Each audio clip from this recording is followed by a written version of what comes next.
Tanıştırayım, yürüyen merdiven. Ama ben sevmiyorum yürüyen merdiven. Niyeymiş o? Çünkü o elini koyduğun siyah şeyler merdivenden önce gidiyor. Hadi şimdi annenin numarasını söyle de arayalım, merak eder seni. Benim annem yok ki. Baban?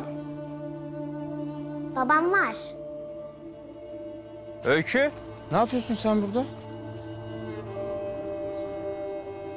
Öykü. Anlaşıldı. Sen bana kızdın yine. Bu yüzden de susuyorsun. Tamam, hadi konuş. Bir şey söyle. Hadi.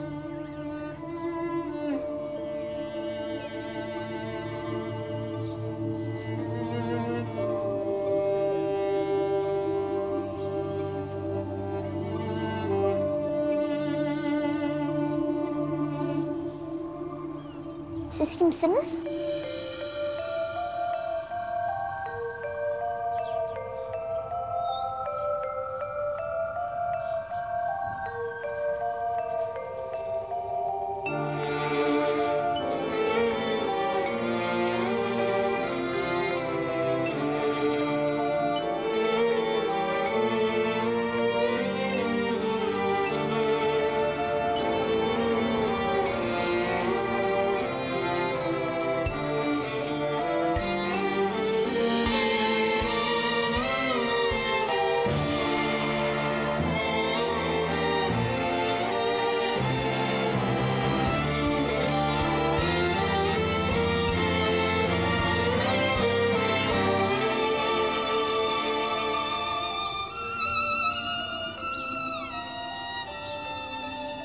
Ne olur unutma beni.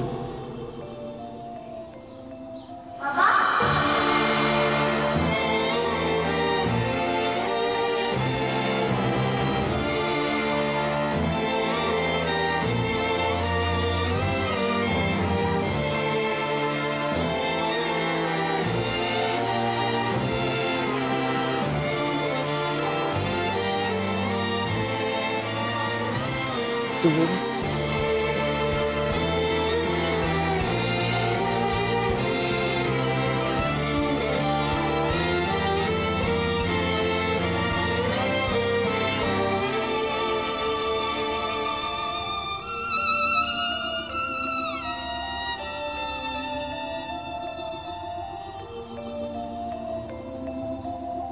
Kızım çok yakında TV8'de.